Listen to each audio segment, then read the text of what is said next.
இந்த டெக்னாலஜி காலத்துல, சேட்டிலைட் காலத்துல, அறிவியல் வளர்ச்சி வளர்ந்த காலத்துல, படிப்பறிவு உச்சத்துல, ஞானம் பெருகி இருக்கிற காலத்துல கர்த்தரோட வார்த்தை ஒரு நாளும் ஒளிந்து போகவில்லை. 100% கர்த்தர் நிறைவேற்றினார். நீங்க நாம என்ன சொல்றோம்? டெக்னாலஜி வந்துச்சு, அது வந்துச்சு, இது வந்துச்சு, சேட்டலைட் வந்துச்சு, மொபைல் போன், ஸ்மார்ட் போன் வந்துச்சு. இப்பெல்லாம் கர்த்தருடைய வார்த்தை நடக்குமா?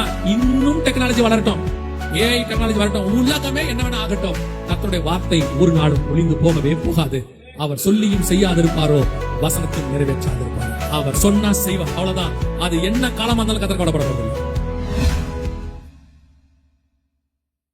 அந்நாளிலே யூதாவின் தலைவரை விறகுகளுக்குள்ளே எரிகிற அக்கினி அடுப்புக்கும் வைக்கோல் கட்டுகளுக்குள்ளே எரிகிற தீவட்டிக்கும் ஒப்பாக்குவேன்.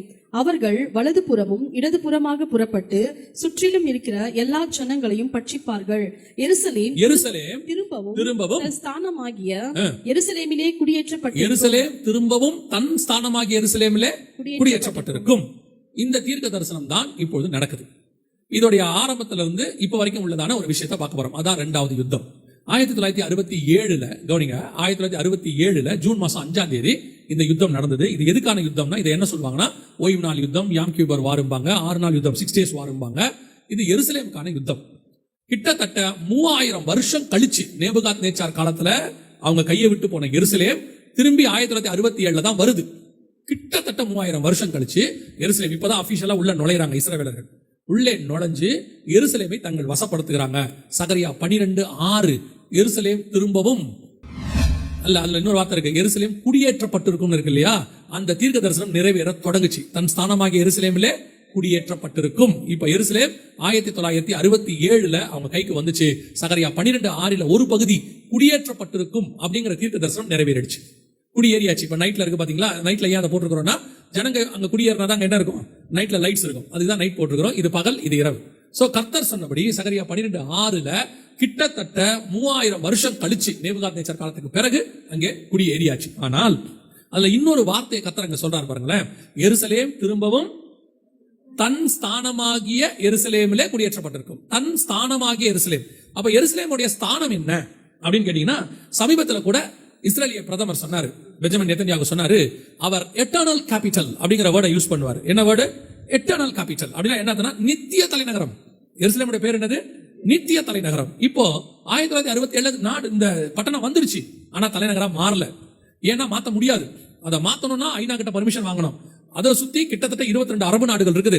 இவங்க எல்லாரும் சேர்ந்து என்ன பண்ணுவாங்கன்னு கேட்டீங்கன்னு சொன்னா, எருசலேமை தலைநகரம் மாத்த விடாதபடிக்கு நிறைய பிரச்சனை பண்ணுவாங்க. ஆனா என்னை பொறுத்த வரைக்கும் இதெல்லாம் காரணம் இல்ல, கர்த்தருடைய நேரம் வரவில்லை. கர்த்தருடைய டைம் வந்துச்சுன்னா அது தலைநகரம் மாறிடும். அவ்வளவுதான் விஷயமே. 1967 இருந்து கிட்டத்தட்ட 2017 வரைக்கும் எருசலேம் தலைநகரம் மாறவே இல்ல. அந்த நேரம் வந்துச்சு. கரெக்டா 50வது வருஷம், ஜூபிலி வருஷம், சரியாக ட்ரம்ப் வந்தார். டொனால்ட் ட்ரம்ப் ஃபர்ஸ்ட் டைம் வந்தார்.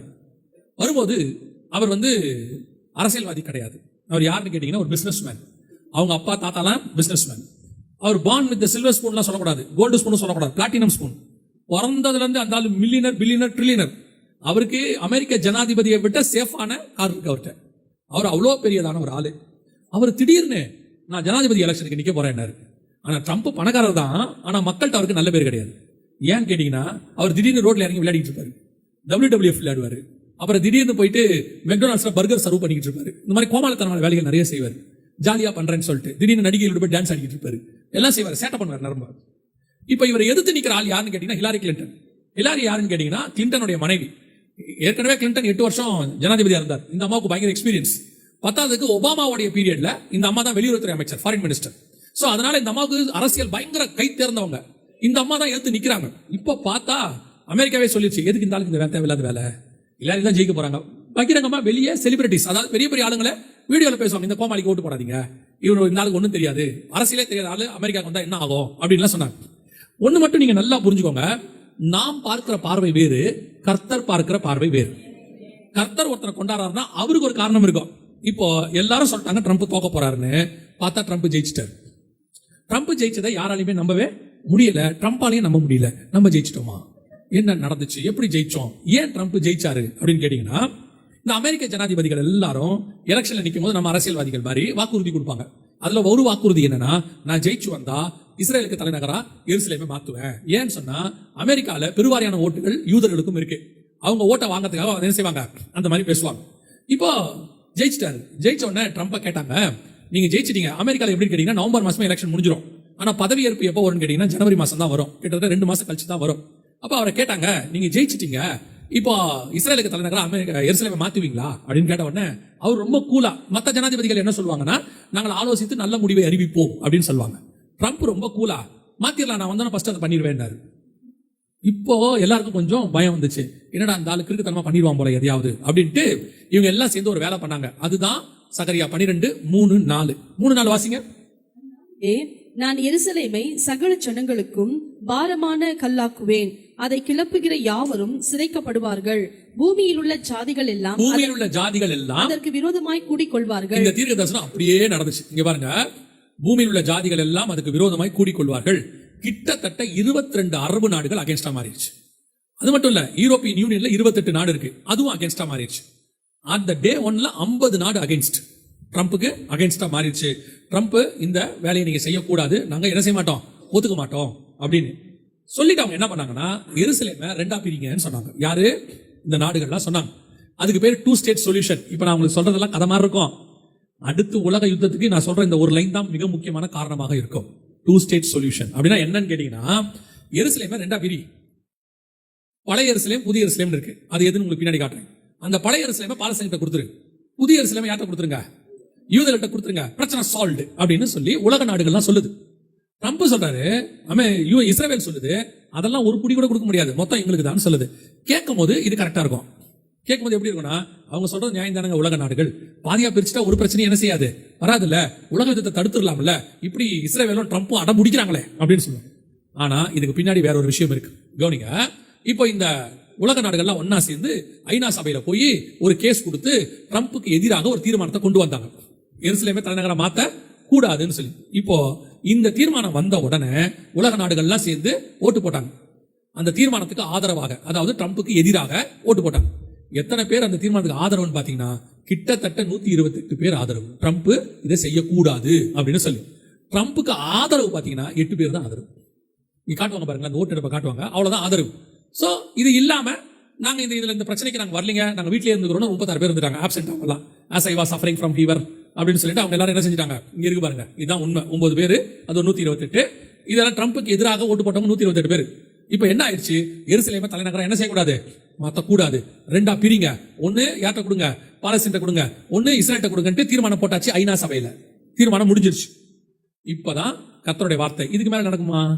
ஆண்டவர் சொன்னது எருசலேம் இஸ்ரேல்ட்ட கொடுப்பேன்னு, திரும்ப தலைநகரா மாத்துவேன்னு. இங்க எருசலேமே பாதியா போயிடுச்சு, தீர்மானம் போட்டாச்சு. இதுக்கு மேல நடக்குமா அப்படின்னு கேட்டீங்கன்னா, இங்கதான் கர்த்தர் அவருடைய வார்த்தையை நிறைவேற்ற அந்த வல்லமையை நீங்க பார்க்கணும். இப்போ ஐநா சபையில 5 நாடுகளுக்கு மட்டும் ஒரு பவர் உண்டு, அதுக்கு பேரு வீட்டோ பவர்னு பேரு. அதாவது அவங்க சொன்னாங்கன்னா மிச்சம் யாருமே எதுவுமே பேசக்கூடாது, அவங்க சொன்னதுதான் அப்படின்னு 5 பேருக்கு மட்டும் உண்டு. யார் யாருக்குன்னு கேட்டீங்கன்னா, America, Russia, China, France, England, இந்த 5 பேருக்கு மட்டும் அப்படி ஒரு வல்லமை உண்டு. அதுக்கு பேர் வீட்டோ பவர். இதுல பாத்தீங்கன்னா இவரு சொல்றத கிட்டத்தட்ட 3 நாடுகள் ஆதரவு தெரிவிக்குது. பிரான்ஸ், இங்கிலாந்து இவங்கெல்லாம் ஆதரவு தெரிவிக்கிறாங்க. ரஷ்யா வந்து ட்ரம்ப்புக்கு ஃப்ரெண்டு, அதனால அது ஒன்றும் சொல்லாது. சைனா மட்டும்தான் இதுக்கு எதிர்ப்பு. இப்போ அப்படி போயிட்டு இருக்குது. திடீர்னு பார்த்தா ட்ரம்ப் சொன்னாரு, வீட்டோ பவரை பயன்படுத்த போகிறேன் அப்படின்னாரு. பொதுவா வீட்டோ பவரை அவங்க நாட்டுக்கு தான் பயன்படுத்துவாங்க, இன்னொரு நாட்டுக்காக என்ன செய்ய மாட்டாங்க, பயன்படுத்த மாட்டாங்க. ட்ரம்ப் சொன்னாரு, வீட்டோ பவரை பயன்படுத்துறேன், இந்த தீர்மானத்தை யாரும் ஒன்றும் செய்யக்கூடாது, எருசலேம் இஸ்ரேலுக்கு தலைநகரம் என்று அனௌன்ஸ் பண்ணினார். அல்லேலூயா. 3000 வருஷம் கழிச்சு இஸ்ரேலுக்கு தலைநகராக எருசலேம் அனௌன்ஸ் பண்ணப்பட்டு விட்டது. இங்க இருக்கு பாருங்க, Trump recognise Israel, Jerusalem as Israel's capital. கர்த்தர் சொன்னபடி துல்லியமாக தீர்க்க தரிசனம் நிறைவேறிவிட்டது. இதுல ஒரு விஷயத்தை நீங்க நல்லா புரிஞ்சுக்கோங்க. பூமியின் ராஜாக்கள்லாம் ஏகமாய் கூடி நின்றார்கள். 128 நாடு அகைன்ஸ்ட். இவ்வளோ பெரிய பிரச்சனைக்கு பிறகு இந்த டெக்னாலஜி காலத்துல, சேட்டிலைட் காலத்துல, அறிவியல் வளர்ச்சி வளர்ந்த காலத்துல, படிப்பறிவு உச்சத்துல, ஞானம் பெருகி இருக்கிற காலத்துல கர்த்தரோட வார்த்தை ஒரு நாளும் ஒளிந்து போகவில்லை. 100% கர்த்தர் நிறைவேற்றினார். நீங்க நாம என்ன சொல்றோம், டெக்னாலஜி வந்துச்சு, அது வந்துச்சு, இது வந்துச்சு, சேட்டலைட் வந்துச்சு, மொபைல் போன், ஸ்மார்ட் போன் வந்துச்சு, இப்பெல்லாம் கர்த்தருடைய வார்த்தை நடக்குமா?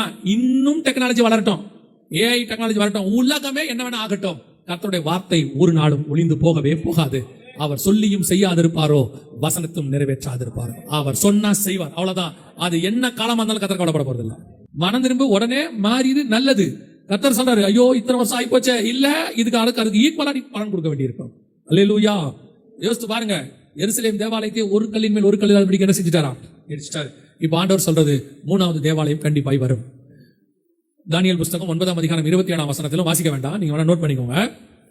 வெளிப்படுத்தின விசேஷம் 11ஆம் அதிகாரம் முதல் 3 வசனத்திலையும் அடுத்த ஆலயத்தை குறித்த ரெஃபரன்ஸை கர்த்தர் கொடுத்திருக்கிறார். 3வது தேவாலயம் வரும். மத்திய எழுதின சுவிசேஷம் 24ஆம் அதிகாரத்துல 15வது வசனம் வாசிங்க. மேலும் பாழாக்குகிற அருவருப்பை குறித்து தானியேல் தீர்க்கதரிசி சொல்லி இருக்கிறானே, வாசிக்கிறவன் சிந்திக்க கடவன். நீங்கள் அதை பரிசுத்த ஸ்தலத்தில் நிற்க காணும்போது, பரிசுத்த ஸ்தலத்தில் நிற்க அப்படின்னா என்ன அர்த்தம்னா தேவாலயத்தில் நிற்க காணும்போதுன்னு அர்த்தம். இப்ப தேவாலயம் இல்ல, அடுத்து என்ன வரணும்? தேவாலயம் வரணும். 3வது தேவாலயம் இஸ்ரவேல்ல வரணும். ஆனா தேவாலயம் எங்கே வரும்? அதான் கேள்வி. நல்லா கவனிங்க. இது முதல் தேவாலயம். இந்த இடத்துல தான் தேவாலயம் இருந்துச்சு. இதுக்கு பேரு டெம்பிள் மவுண்ட் அப்படின்னு பேரு.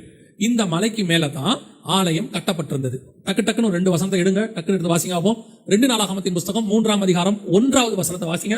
பின்பு சாலமோன் எருசலேமிலே தன் தகப்பனாகிய தாவீதுக்கு காண்பிக்கப்பட்ட மோரியா என்னும் மலையில் எபியூசன் ஆகிய ஒர்னானின் களம் என்னும் தாவீது குறித்து வைத்த ஸ்தலத்திலே கர்த்தருடைய ஆலயத்தை கட்ட துவங்கினார். என்ன மலையிலே? மோரியா என்னும் மலையிலே. மோரியா மலையில ஞாபகம் வந்துச்சா? என்ன ஞாபகத்துக்கு வருது? ஈசாக்கு பலி கொடுக்க போனது. ஆதியாகமத்தின் புஸ்தகம் 22ஆம் அதிகாரம் 2வது வசனம். ஆதியாகமம் 22:2. அப்பொழுது அவர், உன் புத்திரனும் உன் ஏகசுதனும் உன் நேசகுமாரனுமாகிய ஈசாக்கை நீ இப்பொழுது அழைத்துக் கொண்டு மோரியா தேசத்துக்கு போய் அங்கே நான் உனக்கு குறிக்கும் மலைகள் ஒன்றின் மேல் அவனை தகன பலியாக பலியிடு என்றார். நான் உனக்கு குறிக்கும் மலையின் ஒன்றின் மேல். அந்த மலையை தான் யார் வாங்கினது அப்படின்னு கேட்டீங்கன்னா தாவீது வாங்கினது. அந்த மலையில தான் சாலமோன் தேவாலயம் கட்டினது. அந்த 2 வசனம் தான் நீங்க வாசிச்சீங்க. அந்த மலை தான் இங்க இருக்க மலை. இந்த மலையில தான் என்ன வரணும்? தேவாலயம் வரணும். முதல் ஆலயமும் இங்கதான் இருந்துச்சு, 2வது ஆலயமும் இங்கதான் இருந்துச்சு. இப்ப 3வது ஆலயமும் எங்கதான் வரணும்? இங்கதான் வரணும். இப்ப சண்டை முதல்ல தேசத்துக்காக, 2வது தலைநகரத்துக்காக, 3வது தேவாலயம். அது இருந்த இடம் வேணும். இப்ப அந்த இடத்துல வேற ஒரு வழிபாட்டு தலம் இருக்கு. இந்த இடம் தேவாலயத்துக்கான இடம். வசனத்தின்படி நமக்கு தெரியும். இப்போ எசேக்கியேல் 38ல கடைசி காலத்துல ஒரு யுத்தம் நடக்கணும் வாசிச்சோம் இல்லையா? வருஷமா இல்லையா? அதுல 8வது வசனத்தை நீங்க வாசிக்கும் பொழுது, பற்பல ஜாதிகளிலிருந்து சேர்த்துக் கொள்ளப்பட்டு வந்தவர்களின் தேசத்தின் கடைசி வருஷத்தில் நீ வருவாய் இருக்கா? அப்ப 3வது யுத்தம் எங்க வரணும்? இஸ்ரவேலின் மலைகளுக்கு விரோதமாய் வரணும். இன்னொரு வசனம் வாசிங்க. எசேக்கியேல் 39 அடுத்த அதிகாரம். இதே யுத்தத்தை பத்தி அங்க இருக்கு. எசேக்கியேல் 39:2 வாசிங்க. நான் உன்னை திரும்பி உன்னை 6 துறடுகளால் இழுத்து உன்னை வடபுறங்களில் இருந்து எழுப்பவும் இஸ்ரவேல் மலைகளில் வரவும் பண்ணி. இஸ்ரவேல் மலைகளில் ஒரு தடவைக்கு 2 தடவை சொல்றாரு. இந்த யுத்தம் இஸ்ரவேல் மலையில நடக்கும். இந்த யுத்தம் தான் 2023 அக்டோபர் மாசம் 7ஆம் தேதி ஆரம்பிச்சிச்சு. எதுக்காக ஆரம்பிச்சிச்சுன்னா, அந்த யுத்தத்தினுடைய பேர் கொடுத்திருக்காங்க பாருங்க, அல் அக்ஸா ஃபிளட். அந்த யுத்தத்தின் பேர் என்னது? அல் அக்ஸாங்கிறது இந்த வழிபாட்டு தலத்துக்கு பேர் தான் அல் அக்ஸா. இது எங்க இருக்கு? டெம்பிள் மவுண்ட்ல இருக்கு. இந்த மலைக்கு விரோதமாக தான் யுத்தம் ஆரம்பிச்சிருக்கு. அவங்க என்ன கேட்டாங்கன்னா, இந்த மலையை எங்க கிட்ட கொடுத்துருங்க, எருசலேமை 2ஆ பிரிங்க, பழைய எருசலேம் எங்களுக்கு நாங்கல்ல, அது இந்த மலையில இருந்து ஆரம்பிக்குது, இந்த மலையை எங்க கிட்ட கொடுங்கன்னு தான் அவங்க யுத்தத்தை ஆரம்பிச்சதே. இப்போ மலைகளுக்கு விரோதமான யுத்தம் ஸ்டார்ட் ஆயிடுச்சு. நாங்க ஆரம்பிக்கும் போதே சொன்னோம். அப்போ உள்ளவங்க எல்லாம் இந்த டிவில எல்லாம் பேசுவாங்கல்ல, அவங்க எல்லாம் என்ன சொன்னாங்கன்னா, இது ஒரு 2 வாரத்துக்குள்ள இந்த யுத்தம் முடிவுக்கு வந்துடும், அதுக்குள்ள ஹமாஸோட பிரச்சனைகளை பேசுவாங்க, என்ன பண்ணிடுவாங்க, தீர்த்துருவாங்கன்னு. ஆனா எங்களுக்கு ஆண்டவர் உணர்த்தினது, இந்த யுத்தம் முடிவுக்கு வராது. நாங்க அப்ப அந்த அன்னைக்கு போட்ட நேற்று சொல்லியிருக்கிறோம், இந்த யுத்தம் முடிவுக்கு வராது, இது மலைக்கான யுத்தம். இந்த மலை முழுவதுமாக எருசலேம் முழுக்க இந்த இடம் தேவாலயம் கட்டுறதுக்கு இப்ப இடம் இல்ல, வேற ஒரு வழிபாட்டு தலம் இருக்கு. இந்த இடத்துல தேவாலயம் கட்டுறதுக்கான இடம் கிடைக்கும், இந்த வழிபாட்டு தலம் இல்லாமல் போகும். அந்த காரியம் நடந்த பிறகுதான் இந்த யுத்தம் நிற்கும். அது வரைக்கும் இந்த யுத்தம் என்ன செய்யாது? நிக்காது. இப்போ ஆண்டவர் சொல்றாரு, இந்த யுத்தத்துக்கு மலைக்கு விரோதமா நடக்கும், அந்த யுத்தத்துல வடபுறத்துல இருந்து ஒருத்தன் வருவான் அப்படின்னு சொல்றாரு. இப்போ நல்லா கவனிங்க, வடபுறத்துல இருந்து ரஷ்யா எழும்பி வர தொடங்கும். இந்த வடபுறத்துல இருந்து ரஷ்யா வரும். இந்த யுத்தம் ஆரம்பிச்சாச்சு. அக்டோபர் 23 ஆரம்பிச்சாச்சு. இந்த யுத்தத்துல ரஷ்யா வந்து ஜாயின் பண்ணணும். இப்ப நீங்க எசேக்கியா அந்த சகரியா 12:6 வாசிக்கும் போது அந்த யூதா புத்திரரை பத்தி வாசிச்சோம் இல்லையா? அவர்கள் வாசிங்க சகரியா 12:6. நாளிலே யூதாவின் தலைவரை விறகுகளுக்குள்ளே எரிகிற அக்கினி அடுப்புக்கும். ஒரு நிமிஷம் நல்லா கவனிங்க. அந்நாளிலே இருக்குல்ல, அது எப்பன்னு கேட்டீங்கன்னா எருசலேம் தலைநகர் ஆகிற அந்நாளிலே. எருசலேம் தலைநகர் ஆகிற அந்த காலத்துல யூதாவின் தலைவரை அப்படின்னா 2018 இருந்து 2024 வரைக்கும் இஸ்ரவேலுக்கு தலைநகரா எருசலேம் மாறுச்சு. அந்நாளில் இருக்கிற யூதாவின் தலைவர் யாருன்னா பென்யமீன் நெதன்யாகு இப்ப இருக்கிறவர். அந்நாளிலே யூதாவின் தலைவரை பென்யமின் நெத்தன்யாகுவை வாசிங்க. வைக்கோல் கட்டுகளுக்குள்ளே எரிகிற தீவட்டிக்கும் ஒப்பாக்குவேன். அவர்கள் வலதுபுறமும் இடதுபுறமாக புறப்பட்டு சுற்றிலும் இருக்கிற எல்லா ஜனங்களையும் பட்சிப்பார்கள். இப்போ காசா தாண்டி லெபனான் தாண்டி இப்போ சிரியா போய் அடுத்து இப்ப எங்க போயிருக்கிறாங்க? ஈரானுக்கு போறாங்க. இந்த வசனம் அப்படியே நடக்குது பாருங்க. இடதுபுறமும் வலதுபுறமும் சுற்றிலும் இருக்கிற எல்லா ஜனங்களையும் அவர்கள் பட்சிப்பார்கள். எருசலேம் திரும்பவும் தன் ஸ்தானமாக எருசலேமிலே குடியேற்றப்பட்டது. இப்ப அதைத்தான் பென்யமின் நெத்தன்யாகு செஞ்சுக்கிட்டு இருக்கிறாரு. அதைத்தான் செய்யறாரு. எல்லா பக்கமும் போகுது. இந்த தீர்க்க தரிசன வசனம் தான் நிறைவேறிட்டு இருக்குது. அதுல மலைக்கு விரோதமா இவங்க ஆரம்பிச்சதுனால இது ஆரம்பிச்சிச்சு. இப்போ வடபுறத்துல இருந்து ரஷ்யா புறப்பட்டு வரணும், வந்து இந்த இடத்துல தலைமை ஏற்று சண்டை நடத்தணும். இப்போ ட்ரம்ப் சொல்லியிருக்கிறாரு. இப்போ 2வது முறை வந்த உடனே ட்ரம்ப் ஏன் 2வது முறை வந்தாரு? அமெரிக்காவை காப்பாற்ற போறாரு, டாரிஃப் போட போறாரு, அவர் வந்து விலைவாசியை குறைக்க போறாரு, என்னென்னவோ சொன்னாங்கல்ல. இப்பவும் சொல்றேன், அதெல்லாம் அவங்க வியூ. கர்த்தர் எதுக்கு அவரை கொண்டாந்தாருன்னா, இந்த இடத்த வாங்கி இஸ்ரவேல் கையில் அவர் கொடுத்துட்டு போயிடுவார். இந்த இடத்த வாங்கி இஸ்ரவேல் கையில் அவர் கொடுத்துருவாரு. ஆனா அவர் தேவாலயம் கட்ட மாட்டார். திருப்பியும் சொல்றேன், தேவாலயம் கட்டுறவன் வேற ஒருத்தன், அது வேற ஒரு ஆள். அவர் தேவாலயம் கட்ட மாட்டார். அவர் இந்த இடத்த வாங்கி கொடுக்குற ஆள். இப்போ அவருக்கு இது தெரியுமா தெரியாதா? அதெல்லாம் எனக்கு தெரியாது. இப்போ அவர் என்ன சொல்லியிருக்கிறாருன்னா, காசாவை மொத்தமாக எடுக்க போறேன்னு சொல்லியிருக்கிறார். இல்லைன்னா விலைக்கு நான் வாங்கிக்கிறேன்றாரு. அடுத்து என்ன சொல்லியிருக்காரு? காசு கொடுத்து வாங்கிக்கிறேன், இல்லை காசாவை நான் என்ன பண்ணிக்கிறேன், மொத்தமாக எடுத்துக்கிறேன். முதல்ல எருசலேம் தலைநகர் ஆக்கிறேன்னதே எல்லாருக்கும் பைத்தியம் மாதிரி இருந்துச்சு. ஆனால் அவர் செஞ்சு முடிச்சுட்டாப்புல. இப்போ இந்த இடத்த நான் மொத்தமாக என்ன செய்கிறேன், ஏன் எடுக்க போறாருன்னா, இந்த காசா இருக்கிற இடத்த எடுத்தாதான் இதை அவர் எடுக்க முடியும். இந்த இடத்தை எடுக்கிறதுக்கான வேலை தான் நடக்குது. உங்களுக்கு ஒரு காரியத்தை சொல்லிவிட்டு நான் முடிக்கிறேன். என்னன்னா, இந்த யுத்தம் 3ஆம் உலக யுத்தமாக மாறும். இப்போ இருக்கிறது இல்லையா, இது 3ஆம் உலக யுத்தமாக மாறுமா அப்படின்னு கேட்டிங்கன்னா, இது இன்னைக்கு வந்த செய்தி. ட்ரம்ப் சொல்லியிருக்கிறாரு, 3ஆம் உலக யுத்தம் வெகு தூரத்தில் இல்லை, ஸ்டார்ட் ஆக போகுது அப்படின்னு சொல்லியிருக்கிறாரு. ஏற்கனவே இதே காரியத்தை உக்ரைன் அதிபர் ஜெலன்ஸ்கியும் சொல்லிட்டாரு, நான் 3ஆம் உலக யுத்தத்தில் தான் இருக்கிறோம் அப்படின்னு சொல்லிட்டாரு. ஸோ அதெல்லாம் வராது ஆகாது நடக்காதுன்றவங்களுக்கு நாங்கள் பேசலை. யுத்தங்களின் செய்திகளும் கேள்விப்படுவீர்கள்னு சொன்ன இடத்துல நாம் இப்போ இருக்கிறோம். யுத்தத்துக்கு நடுவில் நாம் இருக்கிறோம். 3ஆம் உலக யுத்தம் ஆரம்பிச்சிருச்சுன்னு ஜெலன்ஸ்கி சொல்கிறாரு, ஆரம்பிக்க போகுதுன்னு ட்ரம்ப் சொல்கிறாரு. இந்த யுத்தம் என்னவா முடியும் அப்படின்னு கேட்டிங்கன்னா, இந்த இடத்த ட்ரம்ப் வாங்கி கொடுக்கறதுக்கு தான் இந்த யுத்தத்தை ஸ்டார்ட் பண்ணுவார். உங்களுக்கு எனக்கும் அடையாளம் என்னென்னா, இந்த யுத்தம் இந்த காரியத்தில் யுத்தம் வருது நடக்குது என்ன ஆகுது அதெல்லாம் அப்புறம் பார்க்கலாம். நாளைக்கு கர்த்தருக்கு சித்தமானால் பார்க்கலாம். ஆனால் இங்கே உங்களுக்கு என்ன அடையாளம்னு கேட்டிங்கன்னா, இந்த வழிபாட்டு தலம் இருக்குல்ல, அங்கே பார்க்குறீங்கல்ல, அது அந்த இடத்துலேருந்து இல்லாமல் போகும். அதுக்கு 2 காரணம், ஏதாவது ஒரு காரணத்தினால் அது இல்லாமல் போகும். ஒன்று, இந்த யுத்தத்தில் அது வீழ்த்தப்படலாம். யாராவது அதை என்ன செஞ்சு இடிச்சிருவாங்க. இப்போ இஸ்ரேல் வந்து இதுவரைக்கும் 500 மாஸ்க் இடிச்சிருக்கிறாங்க. காசா பகுதியில் லெபனானில் மட்டும் 500 இடிச்சிருக்கிறாங்க. அவங்க கடைசியாக இடிக்கிறது இதுவாக தான் இருக்கான். மேபி இல்லையா, ஒரு பெரிய பூமி அதிர்ச்சி நம்ம காலத்தில் இஸ்ரேலில் இப்போ வரும். எப்படிங்க சொல்கிறீங்க? அதே எசேக்கியேல் 38:19 வாசிங்க. அந்நாளிலே இஸ்ரவேல் தேசத்தில் பெரிய அதிர்ச்சி உண்டாகி, பெரிய அதிர்ச்சினா மினிமம் 6-7 பெரிய அதிர்ச்சி உண்டாகி, நல்லா கவனிங்க. அப்போ பெரிய அதிர்ச்சி வந்தால் இது இடிவதற்கு வாய்ப்பு இருக்கிறது.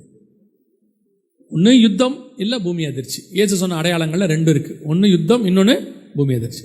இந்த 2ல் ஏதோ ஒன்றுல இதை விழுகிறத பார்ப்பீர்கள். திருப்பியும் சொல்றேன், அதை நீங்க பார்த்துட்டீங்கன்னா சபையின் காலம் முடிஞ்சிருச்சுன்னு அர்த்தம். எப்படி சொல்றீங்க அப்படின்னு கேட்டீங்கன்னா, 2 வசனத்தை வாசிக்கிறோம், நம்ம முடிக்க போறோம். இந்த காரியங்கள் இப்போ நம்ம சொன்ன இந்த விஷயம் நடக்கணும் இல்லையா? லூக்கா எழுதின சுவிசேஷம் 21ஆம் அதிகாரம் 24வது வசனத்தை வாசி. பட்டய கருக்கினாலே விழுவார்கள், சகல புறஜாதிகளுக்குள்ளும் சிறைப்பட்டு போவார்கள், புறஜாதியாரின் காலம் நிறைவேறும் வரைக்கும் எருசலேம் புறஜாதியாரால் மிதிக்கப்படும். அர்த்தம் என்னன்னா, இந்த இடம் டெம்பிள் மவுண்ட், இஸ்ரவேலுக்கு பரிசுத்த பூமி அது. ஸோ அவனுடைய இடத்த புறஜாதியார் மிதிக்கிறாங்கன்னா, இன்னொருத்தரோட வழிபாட்டு தலம் இருக்கிறதுனால தான் அவங்க மிதிக்கிறாங்க. ஸோ புறஜாதியாரின் காலம் நிறைவேறும் வரை, சபையின் காலம் தான் புறஜாதியார் காலம். இது நிறைவேற வரைக்கும் இதை அவங்க மிதிப்பாங்கன்னு அர்த்தம். அப்போ அவங்க மிதிக்கிறது நின்றுச்சுன்னா இந்த இடம் அவங்க கைக்கு, இஸ்ரேல் கைக்கு போயிடுச்சு, இந்த வழிபாட்டுத்தலம் கீழே விழுந்துச்சுன்னா மொத்தமாக டேக் ஓவர் பண்ணிடுவான். டேக் ஓவர் பண்ணிட்டானா புறஜாதியார் காலம் நிறைவாக போகுதுன்னு அர்த்தம். புரியுதா உங்களுக்கு? கரெக்டாக 24 இது இருக்கு. 28 இயேசு என்ன சொல்றாரு பாருங்க. இவைகள் சம்பவிக்க தொடங்கும் போது, அதை பாருங்க, அக்டோபர் 2023 தொடங்கிருச்சு. இவைகள் சம்பவிக்க தொடங்கும் போது உங்கள் மீட்பு சமீபமாக இருப்பதால் நீங்கள் நிமிர்ந்து பார்த்து உங்கள் தலைகளை உயர்த்துங்கள் என்றார். இது சம்பவிக்க ஆரம்பிக்கும் போது மீட்பு சமீபம் என்று வேதம் சொல்லுகிறது. இப்ப சம்பவிக்க ஆரம்பிச்சு 1.5 வருஷம் ஆகுது. சம்பவிக்க ஆரம்பிச்சு நம்முடைய மீட்பு மிக மிக மிக சமீபம். நம்ம கண்ணுக்கு இருக்கிற கடைசி அடையாளம் இந்த இடம் இஸ்ரவேல் கைக்கு போவது, புறஜாதியார் காலம் முடிவடையுதுன்றதுக்கான ஒரு அடையாளம் அது. அதுக்கு அப்புறம் எந்த செகண்ட் வேணாலும் வருகை வரும். இப்போ வராதா அப்படின்னா இது நீங்களும் நானும் ஆயத்தப்படுவதற்கான காலம். ராஜா கூப்பிடுறது ரெடியாகி போச்சு. எஸ்தரை எப்போ கூப்பிடுவாருன்னு தெரியாது. ஆனா எஸ்தர் ரெடியாக வேண்டிய காலம் இது, சுத்திகரிக்கப்பட வேண்டிய காலம் அது. சுத்திகரிச்சுக்கிட்டே இருக்கணும். திடீர்னு ராஜா கூப்பிடுவார். ஒரு நாள் வரும், ராஜா கூப்பிடுவாரு, போயிட்டே இருக்கணும் அரண்மனைக்குள்ள. உங்களுக்கும் எனக்கும் கடைசி வாய்ப்பு கொடுக்கப்படுகிறது. நான் இந்த கோலார் இந்த KGF பற்றி நான் ஒரு விஷயத்தை சந்தோஷமாய் சொல்லுவேன். உங்கள் மேலே கர்த்தருடைய திட்டம் இருக்கிறது. இல்லைனா ஒரு தடவைக்கு 2 தடவை, 2 தடவைக்கு 3 தடவை கர்த்தர் தம்முடைய வார்த்தைகளை அனுப்பிக்கிட்டே இருக்க மாட்டார். எப்படியும் வருஷம் முழுக்க உங்களுக்கு பல கூட்டங்கள் இங்கே நடத்தப்படுது. வருகை பற்றி மட்டும் நான் சொல்லலை. சுத்திகரிப்பு கூட்டம், உபவாச ஜெபம், ஊழியர் கூட்டம், அநேக பட்டணங்களில் வாய்ப்பு இல்லை. பெரிய பெரிய பட்டணங்களில் வாய்ப்பு இல்லை. அமெரிக்காவில், யூகேலலாம் இப்படி வாய்ப்பு இல்லை.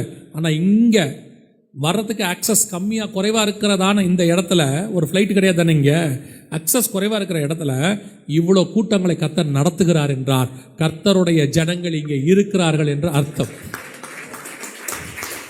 ஸோ ஆண்டவர் உங்களை அதிகமாய் நேசிக்கிறதுனால செய்தியை வந்து கொடுக்குறாரு.